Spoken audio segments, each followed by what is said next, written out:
Olá pessoal, estamos aqui hoje com o Dr. Luiz Carlos Pontes, médico cardiologista, está conosco hoje. Hoje nós vamos fazer uma entrevista curta e rápida para tirar algumas dúvidas sobre o Covid-19, né? O coronavírus que está aterrorizando a população. Doutor, bom dia. Bom dia. Muito obrigado pela presença do senhor. O motivo da gente ter combinado, chamado o senhor para vir aqui hoje, é para a gente falar sobre o Covid-19, esclarecer algumas dúvidas que às vezes a comunidade tem. Bom dia. Bom dia a todos. Bom, como nós estamos perto aqui um do outro, nós vamos continuar de máscara, que é o de praxe. Então, sejam desculpa por estar falando de máscara, é por causa da nossa proximidade. Para falar do Covid-19, fazer um breve relato do que é um vírus, tá? O vírus, dentro do reino animal,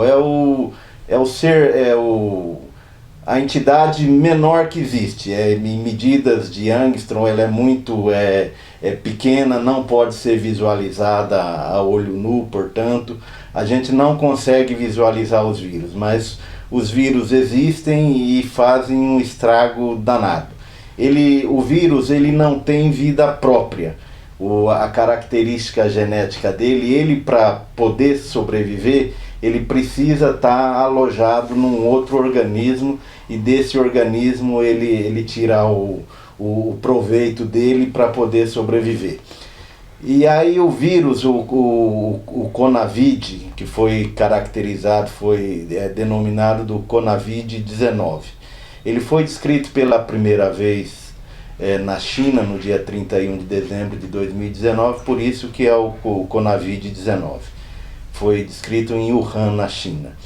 Ele não é, digamos assim, uma novidade. Já tivemos descrições de outros Conavid no passado, mas que não causaram doenças.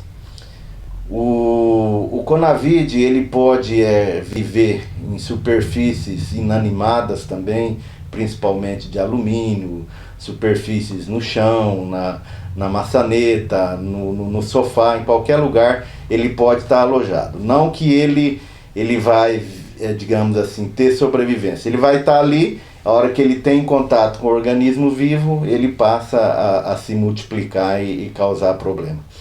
A principal transmissão do Conavid é através das vias respiratórias, é o que a gente chama dos perdigotos, né? Os perdigotos, que são, quando a gente fala, a gente elimina uma série de líquidos, e esses líquidos estão carregados desses vírus. Esses vírus eles vão se, digamos, contaminar diretamente uma outra pessoa, como eu estou aqui com o Elcio, eu poderia estar falando e estar passando para ele, e assim como também eu poderia estar falando e estar ficando numa superfície, e aí depois vem outra pessoa em contato com essa superfície e pegaria esse vírus, inclusive os animais, tá? Essa superfície pode ser inclusive um cachorro que a gente anda, também a gente pode deixar ali o vírus e depois outra pessoa ter contato com isso. Pegou o vírus, aí o problema é a doença. A doença do coronavírus, do Conavid-19, ela é uma doença de característica principalmente respiratória, mas não só respiratória. A gente costuma dizer que ela é uma doença de característica sistêmica, pela evolução do quadro respiratório que ela apresenta, uma evolução muito rápida, onde a gente tem falência do sistema respiratório. A gente caracteriza ela como sendo uma doença que a gente chama uma doença sistêmica. É uma doença sistema que tem acometimento vascular, efeito de aumentar o efeito de trombose principalmente, e principalmente nos vasos dos pulmões, e em outros órgãos também pode dar esse acometimento sistêmico trombótico. E por ser uma doença de característica sistêmica, ela acaba levando a outras complicações renais, o paciente acaba tendo que fazer hemodiálise muitas vezes, e tem que ser adequadamente tratado. Adequadamente tratado em todo o seu tempo, porque uma das grandes características iniciais da doença é ter poucos sintomas, tá? A maioria das vezes os sintomas eles são sintomas respiratórios comuns mesmo. Os principais que a gente pode elencar aí é a febre e a falta a diminuição ou a falta a anosmia, né? A falta do paladar, a diminuição do paladar e a falta do paladar são as principais características.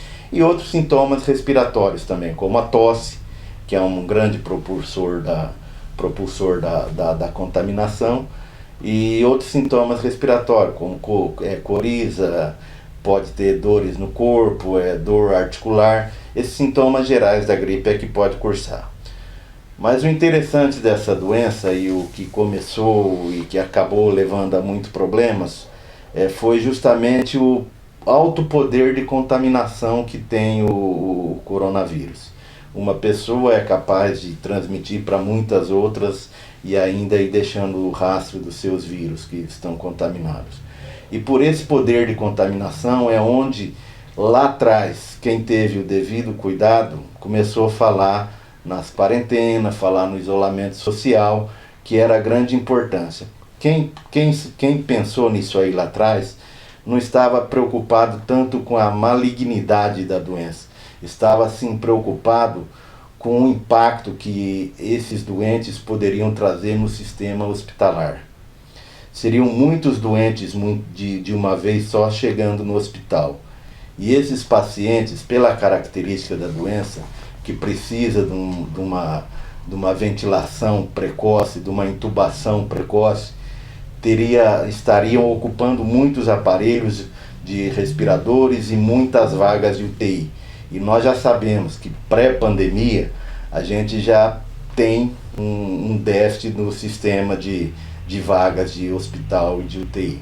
Então era essa preocupação de quem tinha lá atrás de autoridade pública de estar fazendo isolamento social para diminuir a contaminação. Pois bem, o sistema... Então, o isolamento social se faz importante principalmente por causa disso, por causa do alto risco de contaminação que uma pessoa pode passar para outra. Autoridades sanitárias, até o Davi Wipe, subestimou a capacidade da doença lá atrás. Tivemos problemas também quando foi decretado estado de calamidade pública no Brasil, quando a gente começou a ver os relatos na China se espalhando para a Europa. O governo federal já teve a preocupação de decretar estado de calamidade no Brasil. Aí tivemos algumas particularidades no Brasil, que no carnaval a gente liberou São Paulo, Rio de Janeiro, Pernambuco, Bahia principalmente, houve a liberação. E isso aí foi um estado de muito, digamos assim, exposição. Porque, tipo assim, a gente fala, qual a importância do isolamento social nisso aí? A importância do isolamento social é porque quanto menos você se expõe, menos você está contaminando e menos você está tendo a possibilidade de ser contaminado. O período de incubação e que nesse período você já está transmitindo é cerca de 14 dias. E o grande problema desses 14 dias, eu acredito que foi no final de fevereiro, início de março, a doença já foi decretada como uma doença de caráter comunitário. A princípio a gente tinha os grupos de risco, que eram geralmente a classe mais rica, que tinha condições de estar viajando para o exterior, que eram os grupos de risco. Depois, como não teve, digamos assim, o devido controle, a devida barreira sanitária, a doença acabou se tornando comunitária. A partir do momento que ela se tornou comunitária, todo mundo é de risco. Saiu de casa, está correndo o risco de se contaminar e de ser contaminado. E quanto mais se expõe, mais risco corre. Por isso a importância da gente isolar os grupos de risco, principalmente os pacientes idosos, os cardiopatas, portadores de doenças crônicas como diabéticos, hipertensos, doenças que fazem uso de medicação contínua, que tem alguma alteração no sistema imunológico, tá? Então todas essas doenças são grupo de risco e daí a importância da gente deixá-los realmente em casa, tá? Em alguns lugares, pra gente aqui no Brasil,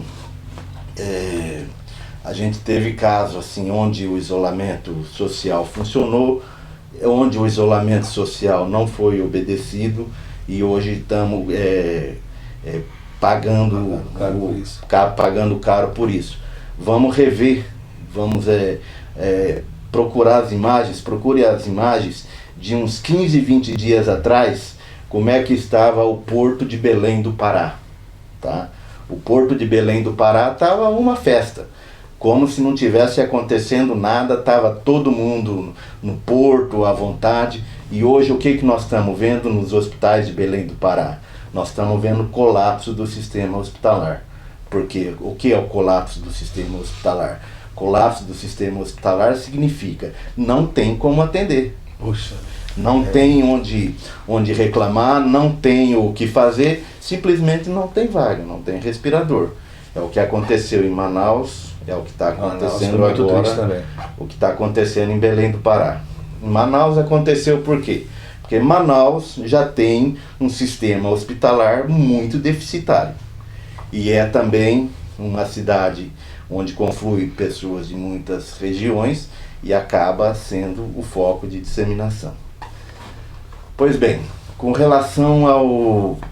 Então falamos da importância do isolamento social e quando, digamos assim, você não pode tá cumprindo rigorosamente o isolamento social, atividades essenciais têm que sair para trabalhar, algumas pessoas precisam sair para fazer compra, de preferência não os grupos de risco. Os grupos de risco eles têm que ser realmente preservados dentro de casa, tá? Quando as pessoas têm que sair, tem que tomar os cuidados. Quais são os cuidados? O principal deles é o uso correto da máscara. Não adianta só usar máscara também, tá? Perfeito, doutor. Esclarece pra gente como. Tem que saber usar corretamente a máscara. As máscaras para população de uma maneira geral podem ser as máscaras de pano, que cobrem o nariz, tá? E fique bem fixa aqui. Não ficar colocando, porque você, a partir de... Quando você coloca a máscara, você subentende que aqui do lado de fora pode estar contaminado, tá? Então você não pode pôr a mão aqui e depois tocar outra parte do corpo. Se porventura tocar, tem que usar o álcool gel depois. Quando você vai manipular a máscara, é através da alça da orelha. Máscara de pano, ela tem que ser usada, tá? O ideal seria a cada 2 horas ser trocada e lavada, e colocada para lavar, tá? Tolera-se aí até 4 horas, mas não mais que isso, ser trocada, colocada para lavar. Principalmente quem está na rua trabalhando, principalmente quem está na rua trabalhando. O cara exatamente. Vai no mercado, já chega, já lava. Se você sai de casa, a recomendação é põe 4 máscaras dentro de um saquinho de plástico e ao longo do dia você vai desprezando essas máscaras para ser usado. Álcool gel, usar à vontade. Você, digamos assim, pensou que você pode ter tocado numa superfície diferente, você tem que encarar que aquela superfície pode ter vírus. Então, tocou em alguma coisa, faça asepsia com álcool gel. Em casa, de preferência, lavar a mão corretamente com água e sabão.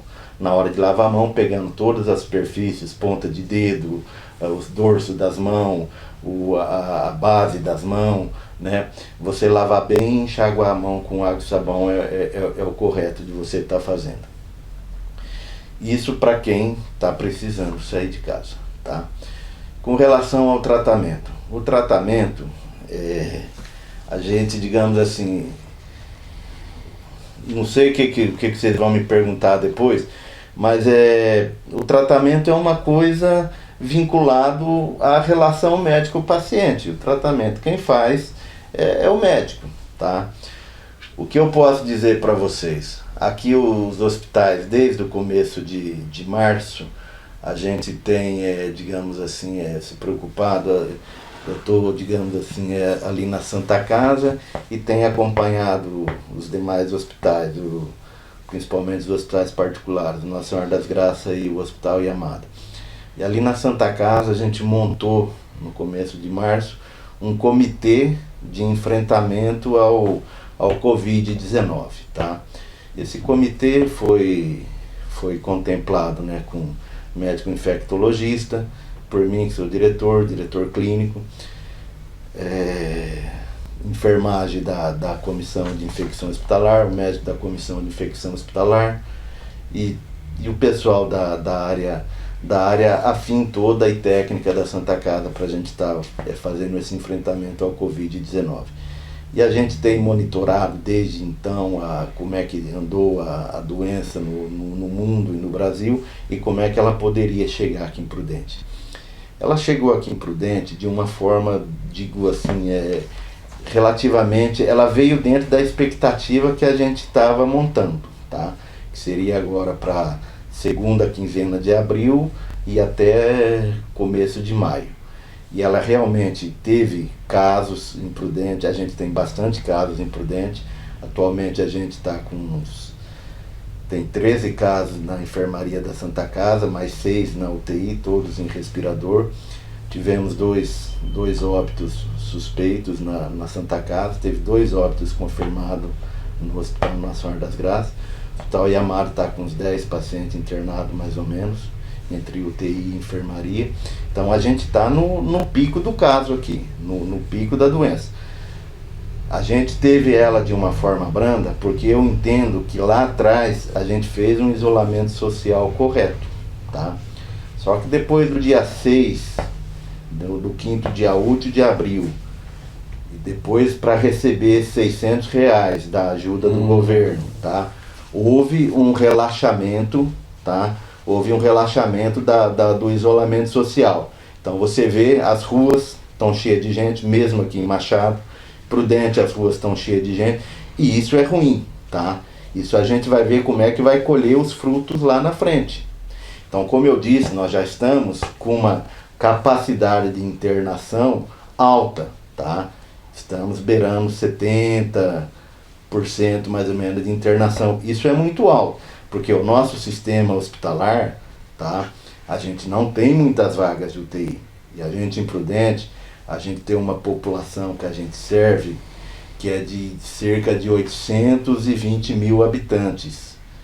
820 mil habitantes, então, pode impactar de uma forma forte no nosso sistema hospitalar também. Isso é uma coisa de preocupação. Por isso que é a importância do isolamento social. Doutor, assim, o senhor fez um relato perfeito de tudo que eu ia perguntar. Mas eu tenho algumas perguntinhas que eu queria que o senhor esclarecesse, para a gente ser rápido e breve. Primeiro, a gente vai falar sobre orientação também, mas assim, o comentário, eu vou falar fala povo, né? O que o povo fala.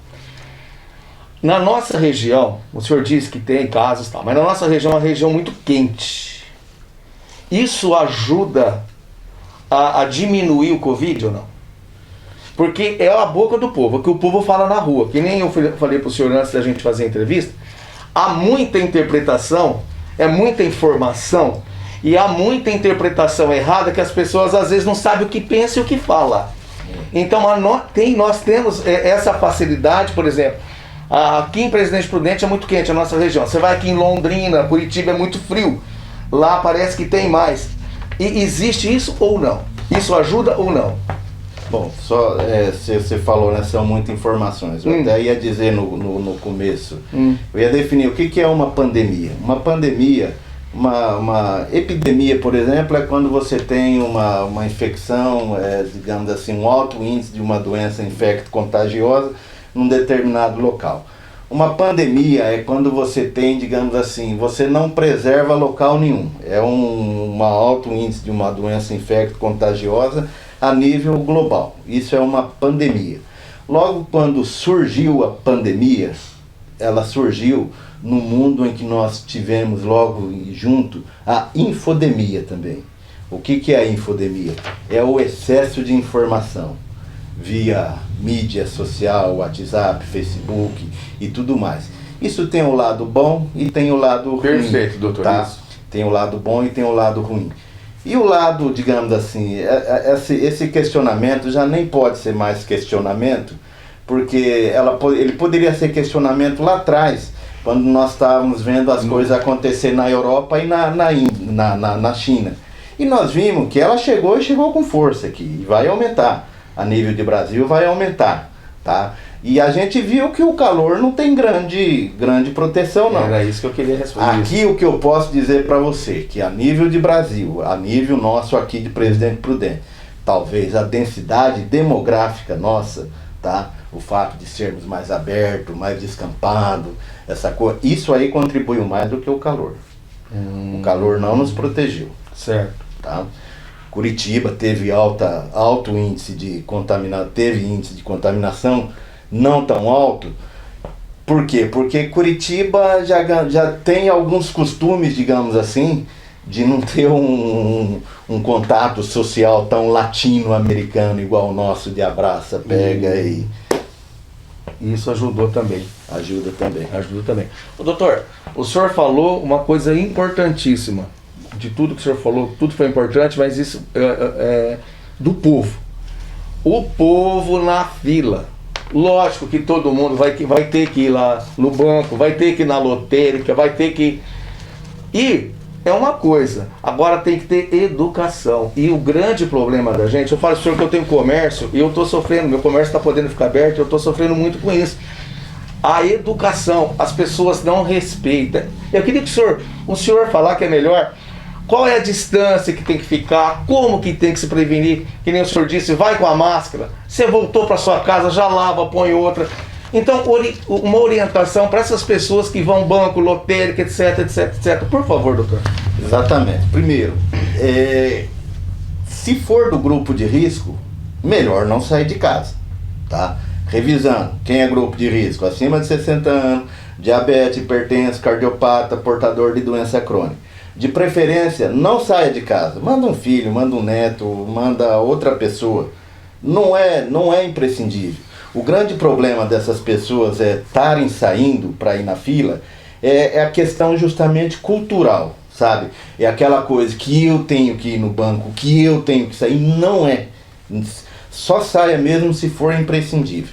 Sendo imprescindível, tendo que sair, tome os cuidados. Use máscara. O distanciamento correto é 2 metros. 2 metros, não é 1 metro. Fala assim 1,5 metros, mas fica 2 metros. Que é meio metro a mais. Mas é a tal da questão da cultura. Já aconteceu comigo mesmo. De eu estar numa fila, mantendo o distanciamento, tá? De repente vem um senhor e entrou atrás do outro que estava. Eu falei, meu senhor, eu estou na fila. Não, eu cheguei aqui, então isso é questão de cultura. Então, é questão de cultura nossa, isso aí, que tem que ser mudado. A gente tem que saber, digamos assim, obedecer às normas. A gente tem que saber os nossos direitos, os nossos deveres. Tem se falado aí, tá, que com essa questão do isolamento social, de quarentena por essa pandemia, que a gente pode sair diferente, que a gente vai sair diferente. A palavra-chave é essa, vamos sair diferente. Mas vamos sair diferente como? Tá? A gente tem que sair diferente de alguma forma. Talvez a gente mudando nossos valores éticos e morais, a gente melhorando a nossa cultura, a gente sabendo valorizar realmente o que é essencial, a gente não ficar cultivando e guardando gorduras desnecessárias. A gente valorizar pessoas nesse momento, por exemplo, a gente vê profissionais que são essenciais, que estão trabalhando, o que é essencial para a gente rodar. A gente vê, por exemplo, que a gente está vivendo muito bem sem jogador de futebol, tá? É uma diversão legal pro povo, mas é legal você ir num campo, você ver Agora essa coisa de você ficar idolatrando milionários jogadores de futebol, a gente não precisa disso, tá? A gente tem que sair dessa cultura nossa de patrimonialismo, tipo, manda quem pode, obedece quem tem juízo. Isso é bobagem. Isso faz parte de uma cultura ética patrimonialista. Isso a gente tem que deixar para trás. A gente tem que valorizar, tá, a meritocracia, tá? Quem se esforça, quem batalha para fazer alguma coisa, para ter alguma coisa, é isso que tem que ser valorizado. A gente tem que valorizar os valores da economia, do gasto saudável, do gasto correto. a gente tem que pensar em poupança, tá? A gente, por exemplo, a gente entrou nessa crise, uma coisa que a gente aprendeu, o vínculo da saúde com a economia, ele é muito estreito, tá? Ele é muito estreito. E a gente estando bem economicamente, é até uma certa forma da gente se preservar em doenças do coração, em doenças que são dependentes do estresse. E a mesma coisa é o contrário. Você tendo saúde, você pode batalhar pela economia. Doutor, deixa eu fazer uma outra pergunta. O senhor, no começo, o senhor falou, explicando tudo, o senhor falou uma coisa, me deu uma anteninha aqui que me chamou a atenção e eu gostaria que o senhor falasse de novo. Que às vezes as pessoas não entenderam, pode ficar voltando o vídeo. O senhor falou sobre animais. Eu queria que o senhor repetisse para mim, para as pessoas que têm animais em casa. Como? Porque isso aí para mim é novo. Como que eu, por exemplo, minha mãe tem 70 anos, tem uma cachorrinha que é a alegria. Então eu gostaria que o senhor orientasse as pessoas que têm animais em casa. Cachorro, gato principalmente. Bom, então, como eu disse, no caso da sua mãe, eu acho interessante essa cachorrinha dela ficar em isolamento social também, junto com ela. Tá? Não, isso aí tá. Não tá saindo de casa, por quê? Porque se alguém, você tá com o teu cachorro na rua, se alguém tá com a mão carregada com vírus, ou se tossiu em cima do cachorro, simplesmente o vírus vai cair em cima do cachorro, tá? Foi para dentro de casa, vai levar esse vírus por umas 24 horas, esse vírus vai estar ali na superfície e vai ser uma fonte contaminante, tá? Vai ser uma fonte contaminante. Então, a gente é proibido passear com os cachorros? Não é, tá? Você pode sair para passear com o cachorro, mas de preferência que ninguém venha passar a mão, que não fica fazendo aglomeração, tá? Se um cachorro brincar com outro, você vai ter que ter o cuidado, que sabe que ele pode chegar em casa contaminado, tá? Se você tiver pessoas de grupo de risco em casa, de preferência que o cachorro, que os animais nem saiam. Então, gente, você que tem cachorro em casa, se você sair com o cachorro, você tem que voltar, dar banho. Dar banho, né? Dar banho talvez seja exagero, porque faz mal para a pele do animal, ficar dando muito banho. Mas pelo menos você mantém em casa uma bacia com água sanitária. Perfeito. E você lavar as patas do cachorro, isso já é de um grande feito. Um grande feito. Porque a gente não pode esquecer também que assim como a pata do animal, o nosso sapato também pode carregar. Porque quando se alguém tosse o vírus, ele fica na superfície do chão, que pode aderir à pata do animal ou ao sapato. Isso é muito importante. Você chegou em casa, gente, pegar a roupa do jeito que tá e jogar dentro do tanque para lavar. Né, doutor? Sapato de preferência. A gente tem que aprender, né, o que a gente sai diferente disso, tá? O que a gente sai diferente é que a gente tem que aprender com o que os outros países fazem de bom. Vamos aprender, por exemplo, com os japoneses, tá? Perfeito. O japonês, ele chega em casa e ele deixa o sapato para fora. Isso é cultura ele tá fazendo uma preservação infecto-contagiosa. Vamos manter o horário britânico. Vamos aprender com os canadenses a fazer economia. Vamos aprender com o que tem de bom no mundo para a gente fazer de melhor para a gente. Tá? Isso aí. Só uma particularidade que eu esqueci de falar da doença, como quando eu disse que a doença ela é uma doença que ela tem um caráter sistêmico, a gente não pode esquecer de dar o seguinte recado. Ela pode, digamos assim, de uma certa forma, afetar outros vasos, outras artérias e veias do organismo. Então, às vezes, pode até relacionar um aumento na incidência de derrame, por exemplo, tá bom?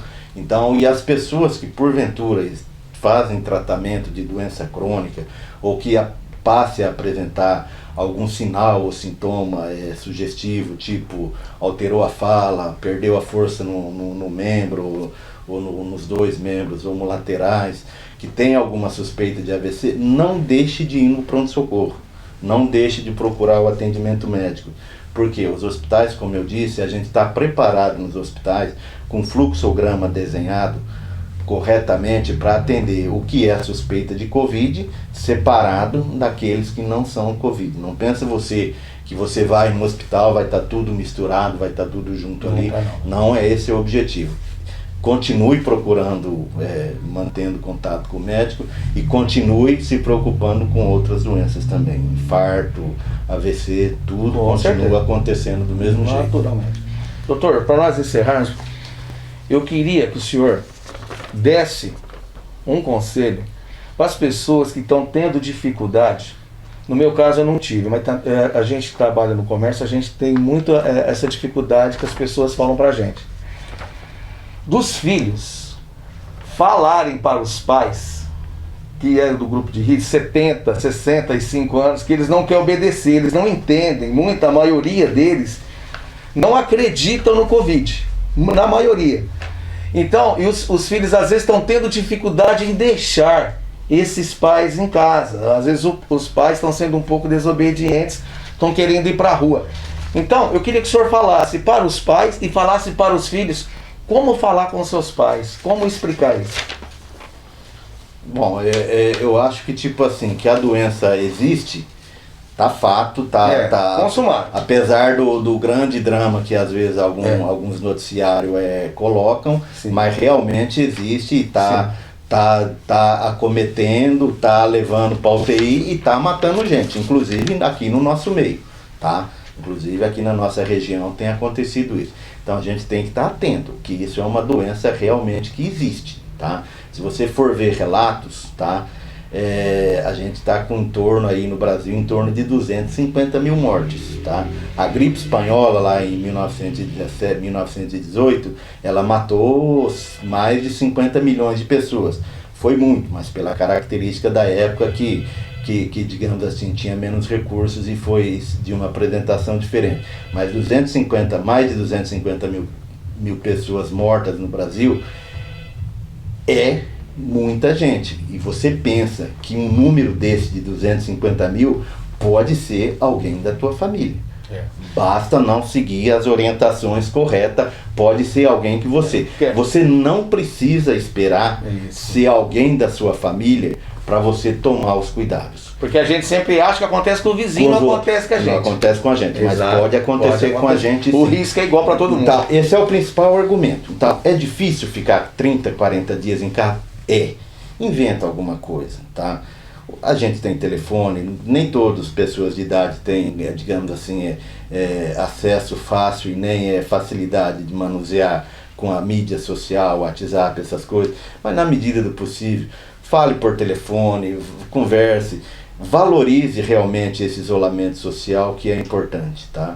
Porque aqui no Brasil, ainda para complicar, nós tivemos a introdução da doença e nós tivemos, digamos assim, uma certa desordem política da coisa, né? Teve uma certa politização em cima da doença no Brasil, onde governador querendo dar receita, aí a receita do governador a oposição não quis, então virou uma política que realmente isso aí atrapalhou um pouco a cabeça. Desnecessário.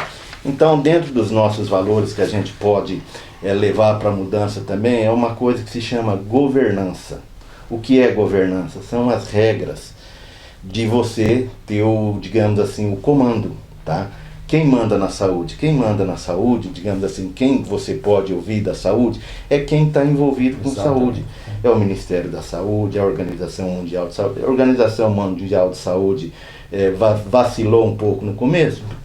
Não vem aqui ao questionamento, vamos seguir as recomendações que a gente tem que fazer, tá?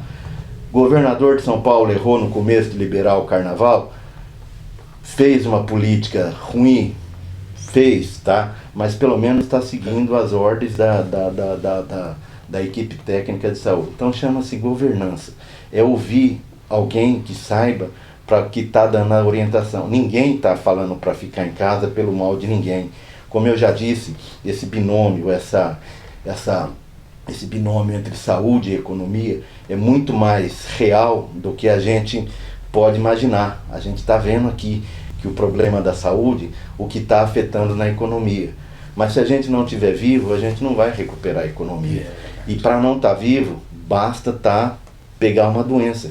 Porque lá atrás a gente tinha preocupação com o número de leitos, a gente tinha preocupação com a possibilidade de colapso hospitalar.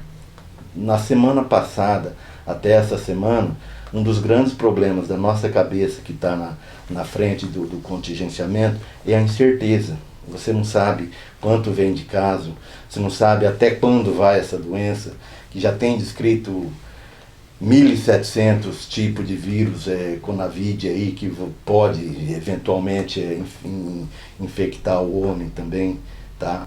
Não pense você que de repente uma vacina milagrosa vai resolver todos os problemas do mundo, que não é assim. São os nossos costumes, tá? São os nossos, digamos assim, é a gente obedecer, a gente saber que tem que ser feito a coisa, vamos fazer. A gente saber onde é que estão os nossos direitos e os nossos deveres, tá? Tem risco de depressão, tem risco de doenças, digamos assim, emocionais pelo fato do isolamento, sim. Mas vamos tentar controlar os filhos, tentar contornar com visitas distanciadas, tá? Ou com telefonema, alguma coisa nesse sentido, tá? E os pais, tá? As pessoas que são de grupo de risco, escute, obedeça, tá? Porque quem é de grupo de risco tem um risco muito maior de mortalidade. Se você não é de grupo de risco, não chega a 2%. Mas se você é de grupo de risco, bate perto dos 20%. Então, é um índice de mortalidade muito alto, tem que tomar cuidado. Perfeito. Estivemos aqui hoje, então, com o Dr. Luiz Carlos Pontes, médico cardiologista. Explicou, acho que bem resumido pra gente aqui do Covid-19. Gente, siga os conselhos do Dr. Pontes, tá bom? Fala, povo, está com vocês. Aguardamos, contamos com você. Até a próxima. Fiquem com Deus. E olha, fiquem em casa.